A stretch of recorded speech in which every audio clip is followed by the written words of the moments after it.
Grade 5. Good afternoon, Miss. How are you today? Today, inshallah, we will take again patterns as actually, in multiplication. Not prime factorization as we talked before. No, we're still talking about patterns and we will speak about it, but in kind of multiplication. Now, after that, I will explain how to use the exponent. But now in these slides, let's know how to multiply, how to take pattern in multiplication, especially if I have zeros. Okay? Now, before we start, let us remember together actually that multiplication itself is a pattern, is actually repeated addition. Since I have a repeated process, so I'm talking about pattern of addition, right? A pattern of addition. For example, if I say 5 times 3, I have two choices. I can say that I repeat, okay, the addition of 3 5 times, or I'm actually repeating added or 5 added to itself 3 times, right?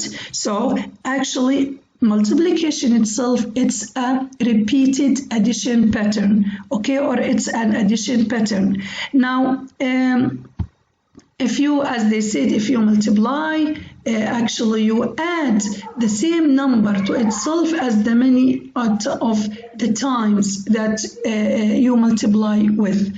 Okay, but now actually our lesson today is about finding the patterns in multiplying two numbers like 400 times 700. Now, if we want to make this in the ordinary way, in multiplication, long multiplication, we will find it so long. It may take the whole day to multiply 400 times 700.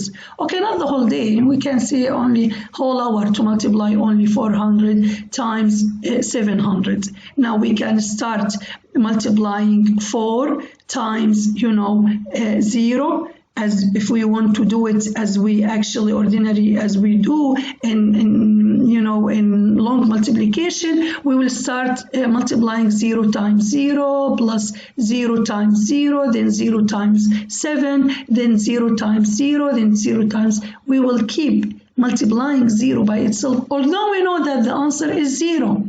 But because this is the only method we have learned until actually we understand today's method.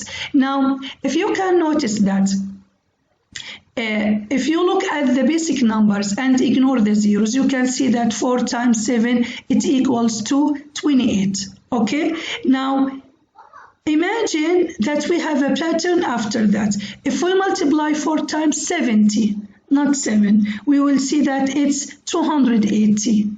Okay, instead of 28, it looks like we add 0 to the multiples, so we add 0 to the factors, so we add 0 to the product. When we add 2 zeros, when it becomes 700 and multiply 4 by 700, actually we add 2 zeros to the product. It becomes 28 or 2020 to 800.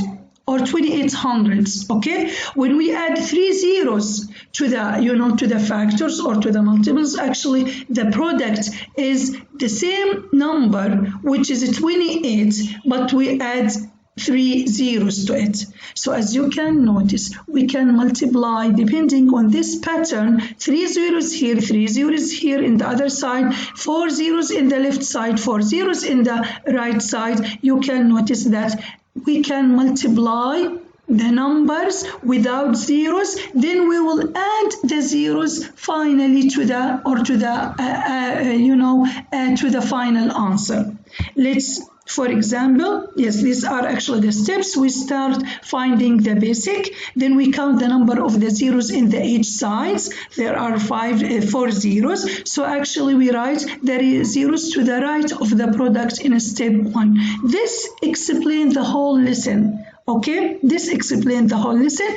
Besides the fact that exponents to the power of tens, when the base is 10, the exponent when I use it, okay, I know that the number in the exponent, it means the number of the zeros added to 1. When I say 10 to the power 3, it means 3 zeros next to 3, which is 1000. Okay, we will depend on this slide, and we will depend on the fact of the exponent that has a base of 10, okay, to actually solve the exercises on page 100 and 101. Let's go back to the lesson, miss, and solve together depending on the pattern of multiplication and the exponent that has base of 10.